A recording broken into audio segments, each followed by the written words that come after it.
The message came through just as I was placing the serving dish on the table.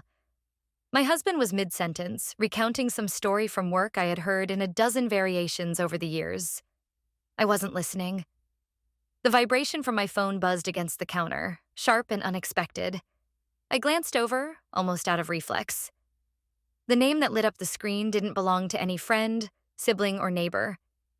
It was his boss, my husband's boss. And for a split second, something inside me shifted. I picked up the phone and opened the message without thinking. "Thank you for the lovely conversation the other night. I rarely meet someone with such quiet strength." That was all. No emojis, no punctuation beyond that final period. And yet my hands trembled as I locked the screen again. My heart skipped a beat. Not out of excitement, but confusion. Something about the message didn't feel wrong exactly, but it didn't feel right either.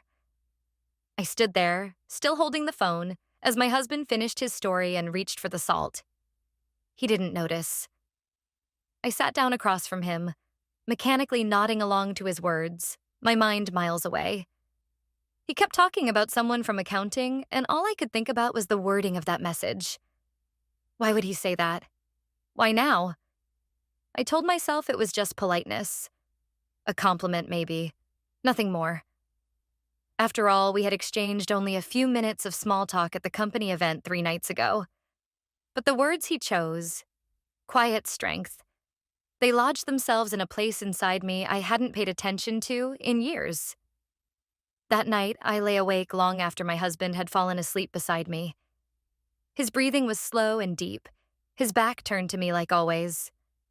I stared at the ceiling, the words from that message circling like moths around a single light bulb in my mind.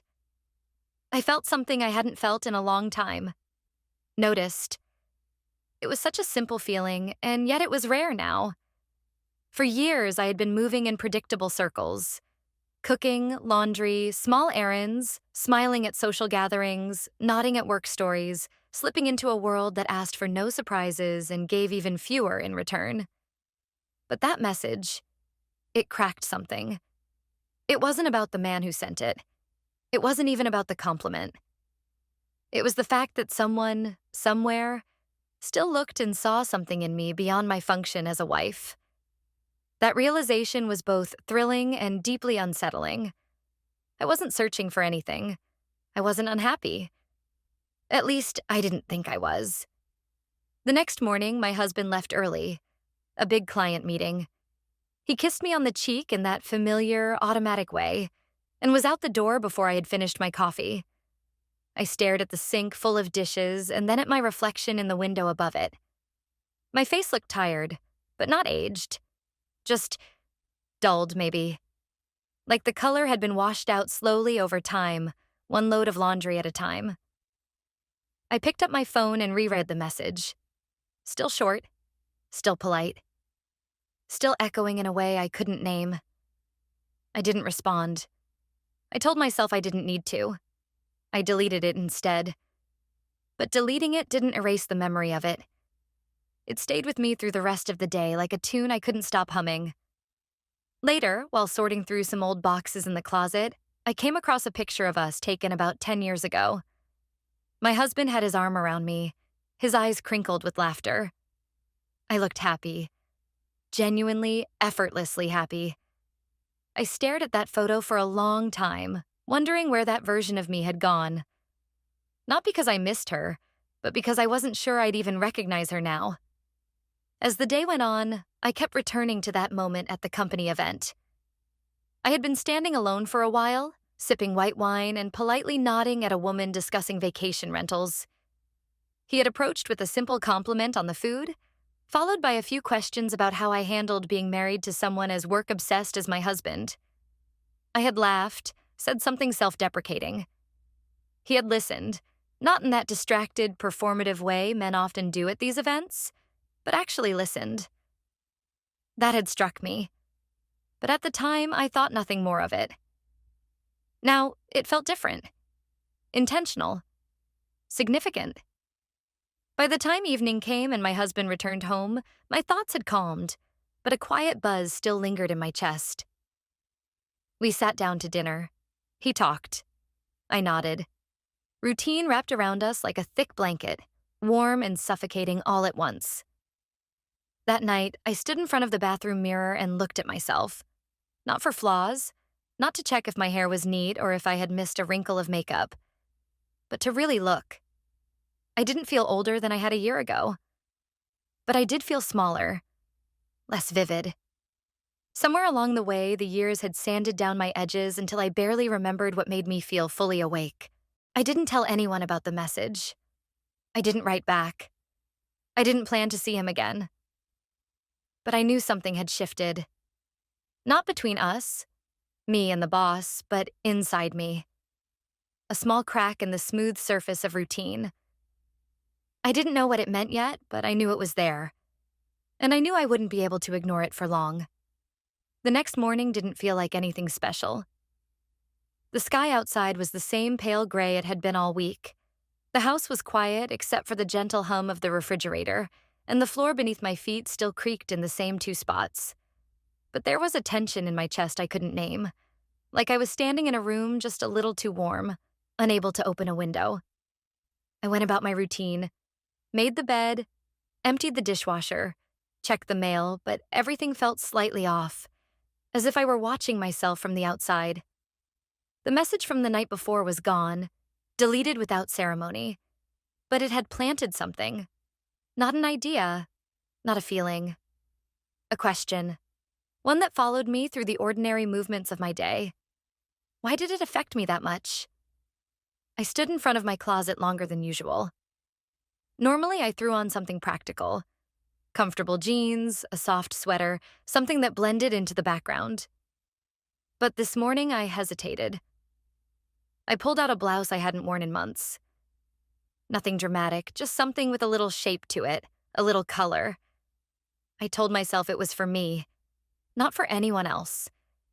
And yet, when I checked my reflection in the hallway mirror, I lingered longer than necessary, adjusting the sleeves, smoothing the fabric at my waist. It wasn't about vanity. It was about visibility. For the past few years, I had moved through life without expecting to be seen. Noticed, perhaps, in the way someone notices a lamp that's always been in the same place. Familiar, reliable, but not looked at. Not really. And now suddenly, I couldn't stop wondering if I had allowed myself to become invisible. Around midday, I sat at the kitchen table with my second cup of coffee and scrolled mindlessly through my phone. Emails, calendar reminders, weather updates, nothing unusual. And yet I found myself opening his contact. Not to write anything, just to look at it. His name. That little gray circle next to it indicating he was offline. It was absurd, and I knew it. But still, I stared for a few seconds before setting the phone face down. I hadn't told anyone about the message, not even my closest friend. It didn't feel like something I could explain without sounding like I was making a big deal out of nothing. But deep down, I knew it was something. Maybe not the message itself, but what it stirred in me. In the afternoon, I went for a walk through the neighborhood. I'd started doing that more often, not for fitness or fresh air, but to quiet the noise in my head. I passed the same trimmed hedges, the same parked cars, the same wind chimes tinkling softly from someone's porch. Everything looked unchanged. But I wasn't. As I walked, I thought about the years behind me. Not with regret, but with a kind of quiet honesty.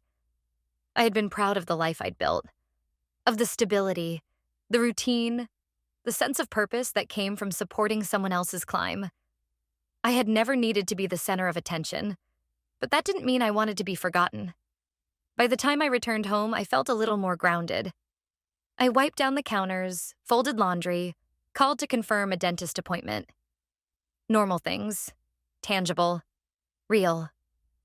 I told myself the moment had passed, that I was just bored, maybe lonely, and that the message had filled a gap that wasn't really about him at all. But then I caught myself checking my phone again.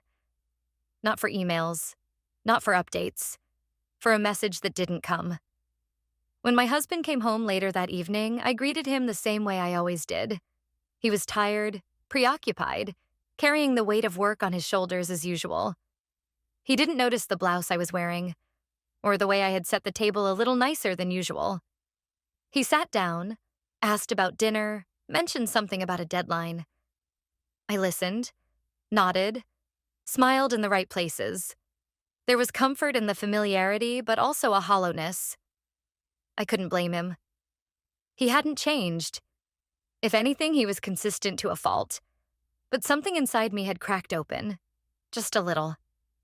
Enough to let in a question I didn't know how to answer yet. Was I living, or just maintaining a life? Later that night, I lay in bed beside him. His back to me, his breathing even and slow. I stared at the ceiling again, but this time I wasn't replaying the message in my mind. I was replaying the feeling it gave me. The flicker of recognition. The way it lit up a corner of my identity that I hadn't visited in years. I didn't know what it meant. I didn't know what I wanted from it. But I knew one thing for sure. I couldn't go back to not feeling anything at all. The parking lot was half empty when I arrived, a late afternoon sun casting long shadows across the pavement. I sat in the driver's seat for a few minutes, engine off, windows halfway down. I told myself I could still leave, that I didn't have to go in, but my hand stayed on my lap and I didn't turn the key. My heart wasn't racing. I wasn't nervous, but I was awake. For the first time in years, I felt present in my own skin. We had arranged to meet for a casual lunch. Nothing dramatic. He had said he was going to be nearby and thought it would be nice to catch up. I'd agreed, almost too quickly, and spent the rest of the evening convincing myself that it meant nothing, that I was just being polite, that it would be good to have a friendly conversation outside the usual routines. But as I finally opened the door and stepped out of the car, I knew that wasn't the full truth. Part of me had dressed more carefully than usual. Light perfume. Earrings I hadn't worn in a year. I wasn't going to a date, I knew that. But I also wasn't meeting a colleague. This wasn't neutral ground, no matter how much I tried to dress it up as such. He was already inside, seated at a table by the window. He stood when he saw me, just briefly, a warm nod, and gestured for me to sit. There was something composed about him. Always had been. Controlled, deliberate. That quiet authority men like him learned to carry without effort. But today, he seemed more relaxed, maybe even open. The first few minutes were easy enough. Polite talk, weather, how busy the city was getting this time of year. His tone never crossed the line. He didn't flirt. He didn't even reference the message he'd sent. But beneath the surface of the conversation, there was an awareness. A low hum, steady and undeniable. I could feel it in the way he paused between words, in the way his eyes held mine just a beat longer than necessary. At one point, our fingers brushed as we both reached for the water jug. Neither of us pulled away quickly. It was the smallest of contacts, but it felt like a decision. One neither of us acknowledged. We didn't talk about my husband. That was the unspoken rule. His name never came up, even though we both knew he was the thread that had connected us.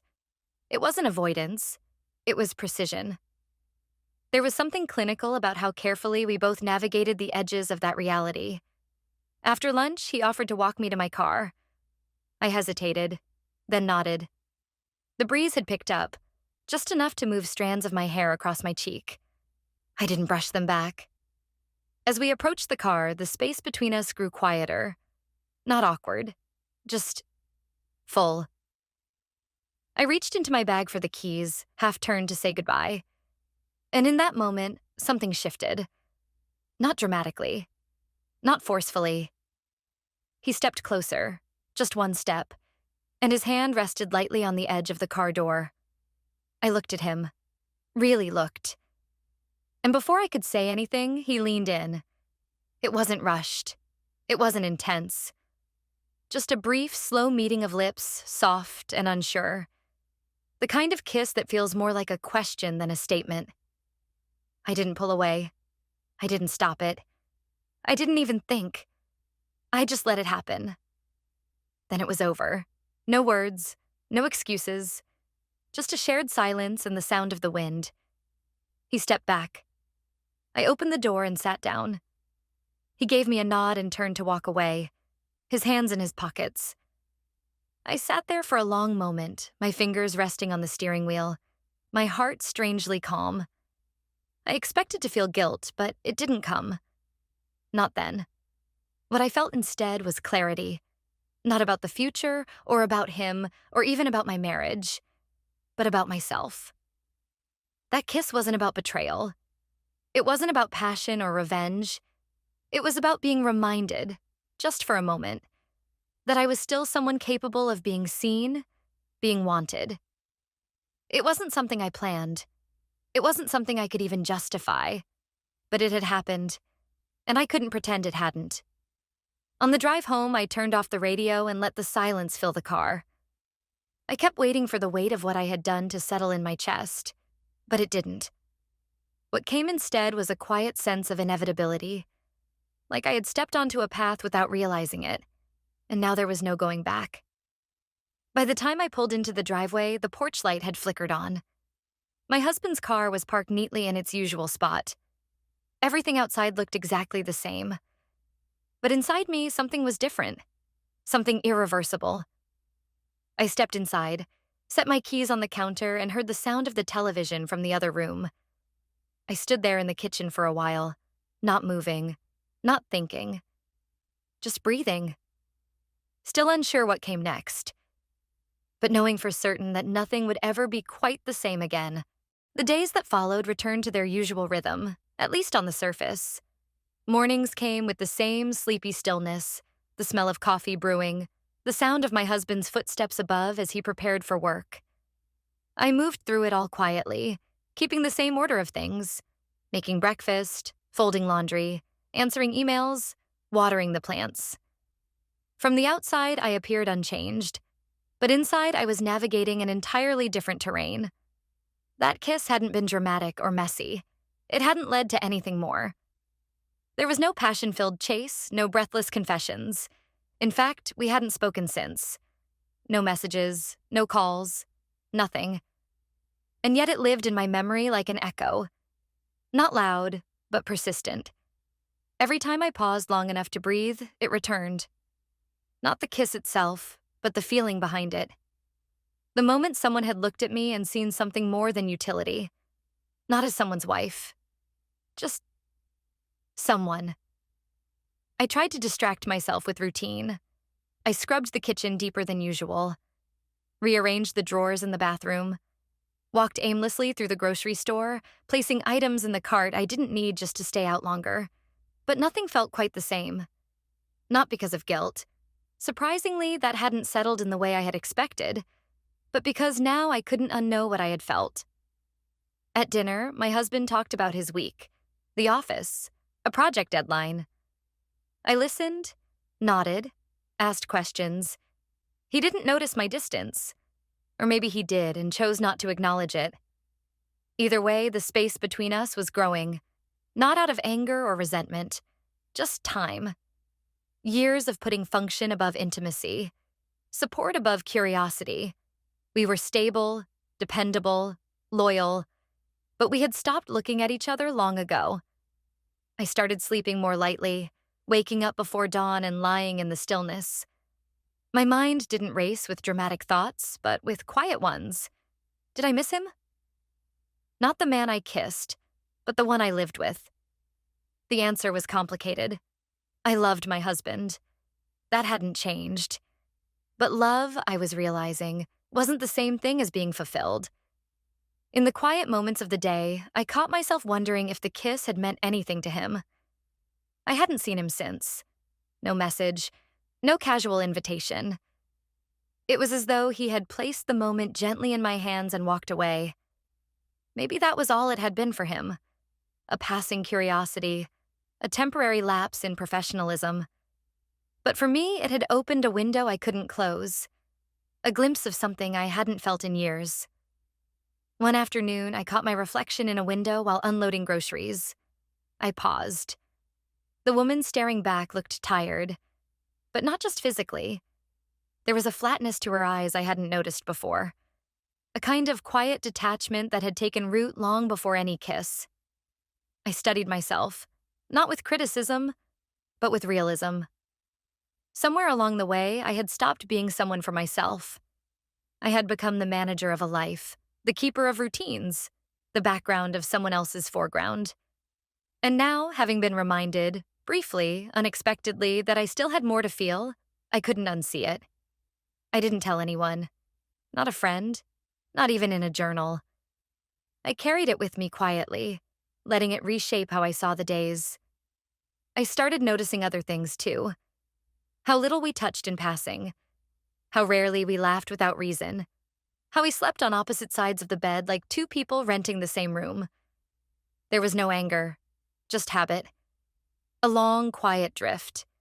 The absence of guilt confused me most. I had expected shame to flood me, but it didn't. What I felt instead was grief. Not for what I had done, but for how little had changed after it. For how easily I had returned to a life where nothing moved beneath the surface.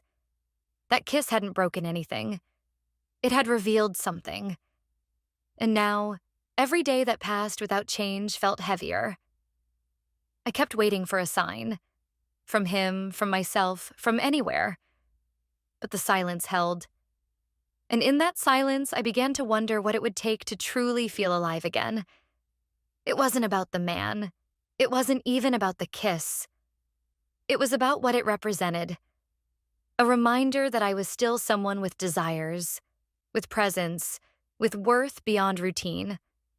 And once you remember that, even for a moment, returning to invisibility feels unbearable. It started with a celebration. My husband came home early that evening, something he rarely did unless it was important. I heard the door open, the rustle of his jacket, the distinct way his keys hit the counter. I was in the kitchen, rinsing vegetables, when he walked in, eyes brighter than usual, holding a small envelope in his hand. His words were rushed, full of energy.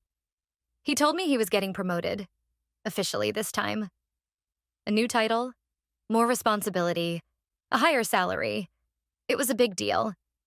He said it like a man who hadn't allowed himself to hope too much, only to finally be rewarded. And then he mentioned the person who'd made it possible. His boss. The same man I hadn't seen or heard from since the day he kissed me in the parking lot. I held the colander steady in the sink, pretending to focus on the water draining. My husband kept talking. Something about how unexpected it was, how grateful he felt. He mentioned that it had been the boss's idea, that he'd pushed the board to consider him seriously, said kind things during the final evaluation. It was clear this wasn't just a procedural promotion. It was personal. That night, I helped set the table for a small celebration. Nothing fancy. Just dinner at home, a bottle of wine we'd been saving. I did all the things I usually did. Made his favorite meal, poured the drinks, lit the candles on the table for ambiance. It was the kind of evening we used to enjoy when we were younger, before everything became so quiet, so fixed. He was happy, genuinely happy. And I was proud of him. There was no pretending there. He had worked hard for years, given so much of himself to his job, and now he was finally being recognized. I smiled when he smiled. I listened. I toasted with him. But beneath it all, something was shifting in me. I couldn't stop thinking about the connection. The man who had kissed me, unannounced, uninvited, was the same man who had just handed my husband one of the biggest moments of his career. And I didn't know how to process that. Was it a coincidence? A professional decision based on merit? Or was it something else? A gesture meant for me, not him? A message left unspoken? I tried to push the thought away, to tell myself I was imagining it, that this had nothing to do with me. But the timing, the quiet space he'd created between us since that afternoon, the absence of follow-up, of any communication, of any boundary crossing after the fact. It all felt strategic. And yet it didn't feel manipulative. That was the strangest part.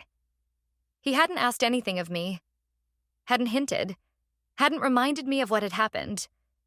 He had simply stepped back, and in doing so, somehow stayed present. A few days later, I received a message.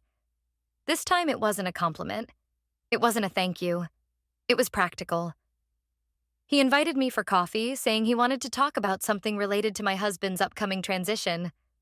Nothing urgent, just a small gesture of appreciation, perhaps a suggestion for a gift from the team. I stared at the message for a long time. There was nothing inappropriate in it, nothing that could be misconstrued. But I knew what this was. Another choice. Another step forward. Or back. I didn't respond right away. I waited a full day. I reread the message at least a dozen times. I debated deleting it. But in the end, I answered simply. I agreed. We met at a cafe tucked away on a quiet street near the edge of downtown. The kind of place people chose for its privacy more than its coffee. When I arrived, he was already there, seated at a table near the window again, just like before. He stood as I approached, smiled gently, and pulled out the chair. This time, our conversation stayed carefully within the lines. We talked about my husband's work, the new role, the challenges he might face, and how the company would support him. He spoke highly of him, of his dedication, his ability to lead, his integrity. I listened, responding when necessary, keeping my voice steady. But my mind drifted in and out of the words, caught on everything that wasn't being said. There was a moment when our eyes met across the table, and something flickered between us. Not longing, not tension, recognition. We both knew where we stood. We both knew what had happened, what hadn't happened, and what couldn't be undone. But we also knew we were still here, talking, meeting, choosing not to run. When we left the cafe, he didn't offer to walk me to the car. We simply said goodbye. No contact, no invitation, just a simple parting. But as I turned the corner and stepped out of view, I felt something settle inside me. Not peace, not regret, but clarity. This wasn't about him. It wasn't even about my husband anymore. It was about what I had become used to living without, and how little I was willing to keep ignoring that. That night, I lay in bed and listened to the sound of my husband breathing. He was still excited, still making plans, still imagining the next stage of life with the same steady confidence he always had. But I couldn't follow him there. Not yet. Not while part of me was still sitting in that cafe, remembering how it felt to have someone notice the parts of me I thought were long forgotten. The cafe had been quiet that morning. Almost too quiet. I had arrived early, choosing a seat in the corner, facing the door. I told myself it was about comfort, about space. But deep down, I knew I wanted to see him before he saw me. To have that first moment under control, if only for a second. He came in exactly on time, composed as always. There was no hesitation in his steps, no flicker of awkwardness in his expression. He smiled gently, sat across from me, and placed his phone on the table, screen down. It was a gesture I noticed. Intentional, respectful, maybe even meaningful. The air between us felt different this time. Not tense, not charged, just heavy with everything unsaid. We spoke briefly about my husband, the new position, the adjustments he'd be making. He praised him again, his consistency, his work ethic. I listened, nodded, kept my tone neutral. But as we talked, I found myself looking less at his words and more at his face, his mouth, the line of his jaw. I noticed details I hadn't allowed myself to see before, the subtle way he shifted when listening, the stillness of his hands when he was lost in thought. The conversation slowed and we both fell quiet. It wasn't uncomfortable. It was honest. For a moment, neither of us performed. We just sat in it, the weight of what we knew, the knowledge that we were now tethered in a way neither of us had planned. And that's when he said it. "You didn't have to come."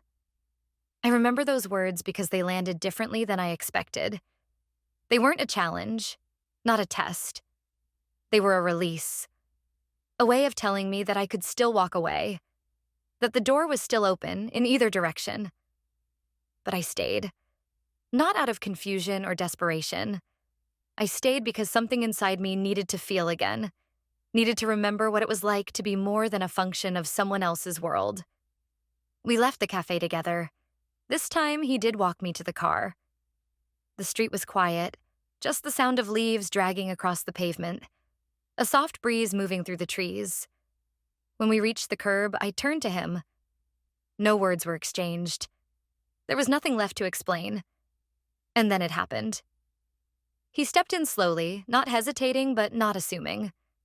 His hand gently touched my arm, a brief pause as if waiting for permission. I didn't move. And then his lips were on mine. Deliberate, quiet, and unmistakably real. It was longer than the first time. Not rushed, not reckless. Just two people who had run out of reasons to pretend. There was no urgency, just connection. His hand never moved higher than my elbow. Mine stayed at my side. It wasn't about passion or desire. It was about presence and recognition. A moment of being truly seen. When the kiss ended, we both stepped back naturally, without words or dramatic gestures. He looked at me, not with expectation, but with a kind of soft understanding, as if to say I won't push. I just needed you to know. I got into the car, drove home, windows down, music off. The world looked the same. Same streets, same traffic lights, same storefronts. But something had shifted in how I moved through it. Back at home, my husband was on a video call in the living room, discussing timelines and projections. I passed by him silently, the scent of the cafe still lingering faintly on my skin. He didn't notice. That night, I prepared dinner like always. Chopped vegetables, preheated the oven, arranged the plates. My hands moved automatically, but my mind wasn't there. It was still in that parking spot. In the way I had felt when someone touched me, not out of habit, but with intention. We ate in silence, save for the clinking of cutlery and the occasional comment about tomorrow's schedule. He seemed distracted too, perhaps buried in the logistics of his new role. Or maybe he had noticed something was off. Maybe not. After dinner, he returned to his office, laptop glowing in the dark. I sat at the kitchen table long after the dishes were clean. The candles burned low. I wasn't crying. I wasn't even conflicted. I was just still. For the first time in a long time. I knew what had happened couldn't be undone. But I also knew it wasn't something I regretted. The kiss hadn't destroyed anything. It had simply uncovered something I had buried. My own need for closeness, for acknowledgement, for something unscripted. And now, with that door opened wider than before, I had no idea what came next. Only that pretending nothing had changed was no longer an option. It was just a receipt. A small slip of paper, folded in half and forgotten in the pocket of my coat. I hadn't even realized it was there until I reached in to grab a tissue one afternoon while cleaning. When I unfolded it, I froze. The cafe name was printed clearly at the top, along with the date and time. It was the morning we'd met, the second kiss, the one I hadn't allowed myself to replay too often, but that had quietly embedded itself in the back of my mind. I should have thrown it away. I should have torn it up without thinking. But instead, I placed it in the kitchen drawer beneath the notepad where we kept grocery lists and takeout menus. I told myself I'd throw it away later. I didn't. A few days passed. Routine took its place again, wrapping around me like a familiar coat I wasn't sure still fit. My husband was home more often now, at least in the evenings. The promotion had begun to change the structure of his days. There were more phone calls, more meetings from home, a sense of importance that lit him up in a way I hadn't seen in years. And yet, he seemed more distant than ever, as if the success had added another layer between us, not pulled us closer. He didn't say anything about the receipt, not at first. Then one evening, as I was preparing dinner, he walked into the kitchen, opened the drawer, pulled it out, and held it up without a word. The moment stretched, heavy and quiet. His eyes scanned the paper, then met mine. I opened my mouth, but there was nothing to say that would make sense. He placed it back in the drawer, carefully, almost too gently, and left the room. He didn't ask questions. He didn't accuse. He didn't even bring it up later that night. But from that moment on, something between us shifted. Not explosively, not openly, but with that quiet devastation that only long-term couples understand, the kind that doesn't make noise but lingers in every gesture. I started to notice how he watched me when he thought I wasn't looking. The way his conversations became shorter. The way he stopped reaching for my hand when we walked side by side. None of it was loud or angry. It was more like a slow unraveling, like the air between us had begun to thin. I found myself rehearsing explanations in my mind, ways to justify what he might have assumed, ways to clarify what had or hadn't happened. But I never said them out loud, because deep down, I didn't want to lie. And even deeper than that, I wasn't sure I could honestly tell him that it meant nothing. The truth is, I wasn't entirely sure what it meant. Not yet. I thought I had kept things separate, that I was in control, that nothing I had done crossed a line I couldn't return from. But now, in the quiet of our home, in the unspoken space that had grown between us, I began to realize how naive that was. One evening, I walked past his home office and paused at the door. He was on a call, papers spread across the desk, his voice low and focused. He looked tired, older. Like the promotion, instead of lifting him, had added a new kind of weight to his shoulders. And for the first time, I wondered what he might be carrying that I didn't see. Had I ever asked? Later that night, I heard him stirring in bed. Usually, he slept deeply. That night, he turned more than once, pulling the sheets tighter, shifting positions like someone trying to get comfortable in a place that no longer felt familiar. In the dark, I lay awake beside him, staring at the ceiling. I thought about how easy it had been to fall into silence, how much we had stopped sharing, not just the big things, but the small ones. I used to know the way his mind worked. Now I could barely guess what he was thinking. The next morning, he left early, saying he had a meeting across town. His tone was neutral, almost mechanical. I watched him put on his jacket, check his watch, grab his keys. There was no kiss on the cheek, no reminder to lock the door. Just a quiet exit, the door clicking shut behind him. I stood in the hallway, holding my coffee, listening to the silence. I thought about the receipt again. How something so small could carry the weight of everything unsaid. Later that day, I opened the drawer and took it out. I held it between my fingers, then slowly tore it into 4 neat pieces and dropped them into the trash. It didn't erase anything, but it felt like a decision. Not a solution, not a confession. Just a quiet acknowledgement that things had gone further than I'd allowed myself to admit. That night, we sat on opposite sides of the living room, both pretending to watch the same show. The glow from the television flickered across his face. He didn't laugh at the jokes. I didn't either. We were there, together, but something fundamental had shifted. He hadn't confronted me, but the confrontation had already happened. Without a word. In the drawer. In his silence. In the way he no longer touched me without thinking. And I knew, with a kind of calm certainty, that our story was no longer moving in one direction. There were now 2 versions of us, walking parallel lines, and I had no idea if they would ever cross again. It had been over a week since the moment with the receipt, since the quiet confrontation that never took the shape of an argument but settled into our daily life like a fog neither of us acknowledged. My husband hadn't brought it up again. He hadn't asked who I had been with, why I had gone, or what that cafe visit meant. He didn't need to. The question had already been answered, not through confession, but through absence. He'd found the gap, and now he was simply living around it. He came home each night on time, sat at the dinner table, ate the meals I made, responded when I spoke. But everything was filtered, processed, diluted. There was no warmth in the way he looked at me anymore. No irritation either, just detachment. As if I were a houseplant that had once brought color to the room but now only existed out of habit.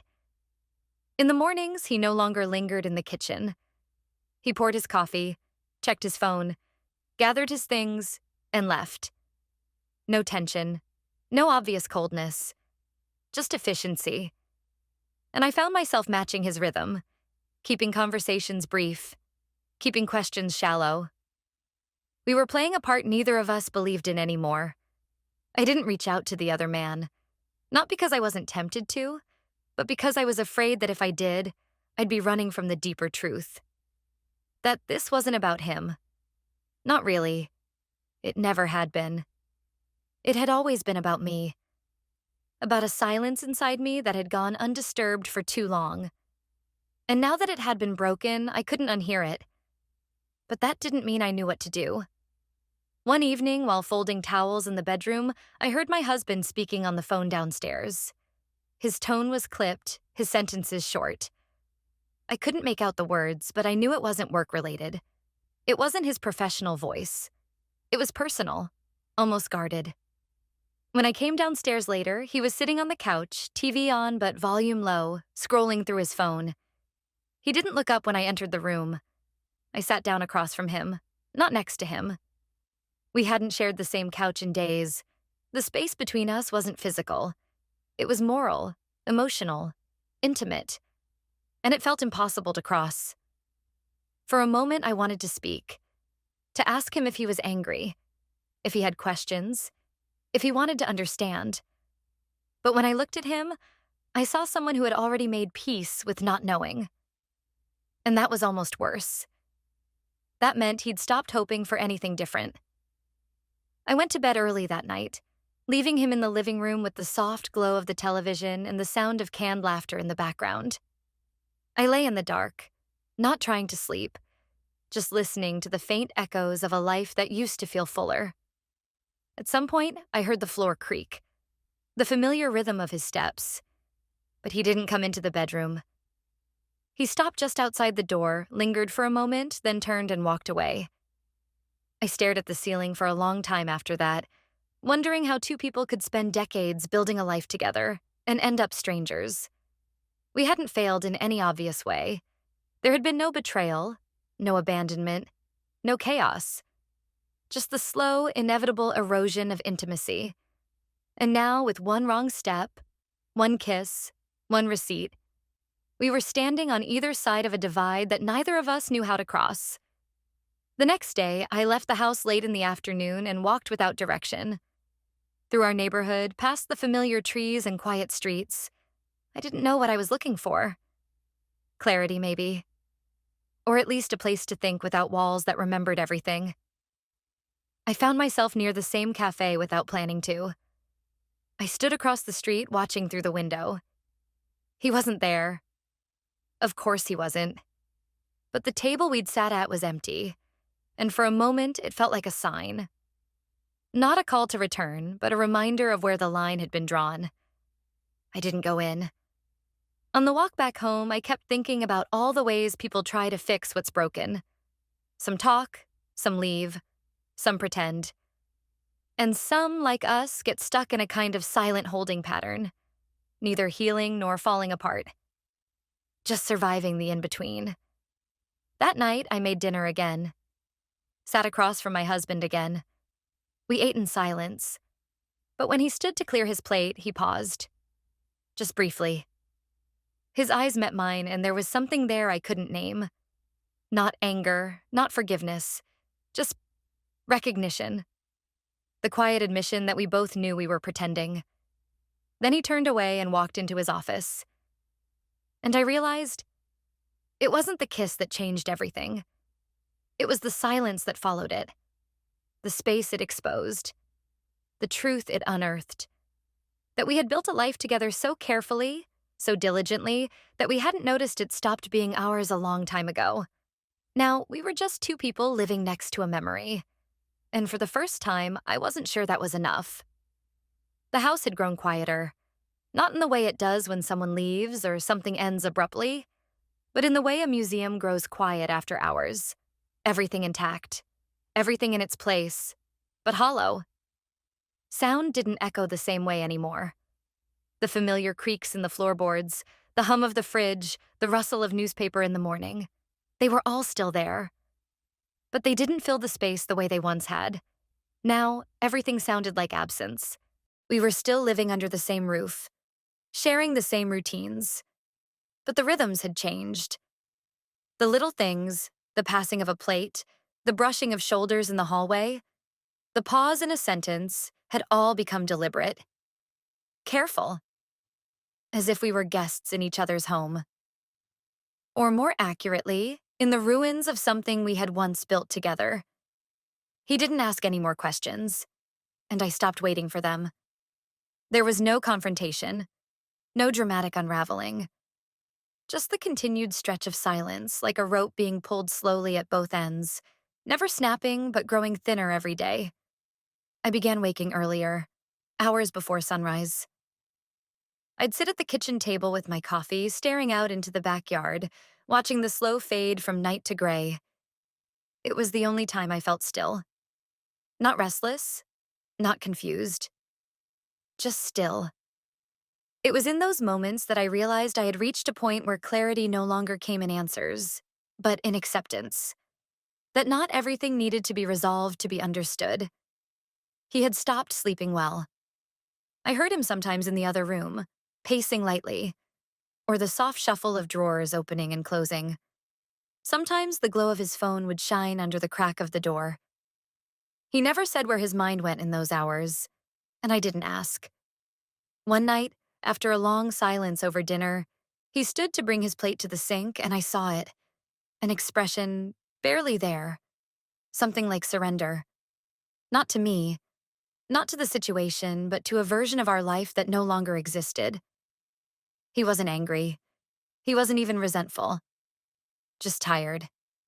And in that moment, I realized that whatever chance we had to save what we were might have passed without either of us noticing. A few days later, I saw the boss again. Not in a cafe, not by design. It was at a formal company gathering, a celebration of recent promotions and transitions. My husband had been invited as the guest of honor. I had debated attending it all, but in the end I went. Politeness, tradition, habit. He was there, standing near a group of executives, a drink in his hand, his tie slightly loosened. He saw me across the room and gave a small, neutral nod. Not warm, not distant, just composed.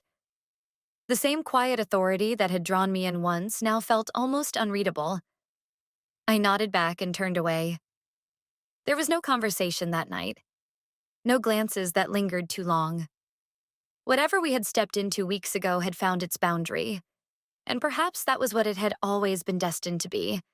Not a love story, not even an affair, but a disruption, a mirror, a reminder of something I had ignored for too long. When we returned home, my husband unlocked the front door and walked inside without a word. I followed, removed my coat, and hung it carefully by the door. For a moment, we both stood in the hallway, neither of us moving toward the other. Then he walked into his office, and I stood alone in the darkened foyer, wondering what would have happened if either of us had spoken first. I didn't cry. Not because I wasn't grieving, but because grief had become a quiet companion, one that no longer needed tears to be known.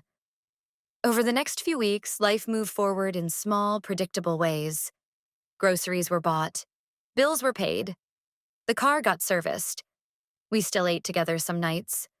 Sat on the same couch during the evening news.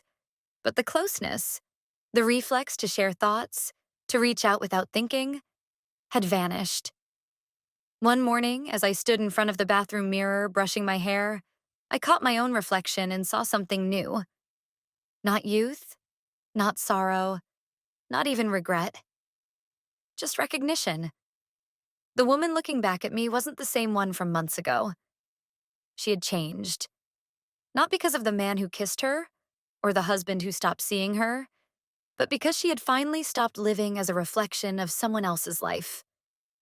I didn't know what the future held. We hadn't spoken of separation. Neither of us had made declarations. There was no resolution on the horizon. But for the first time in a long time, I felt the beginning of something different. Not freedom, not excitement, but honesty. We were no longer pretending.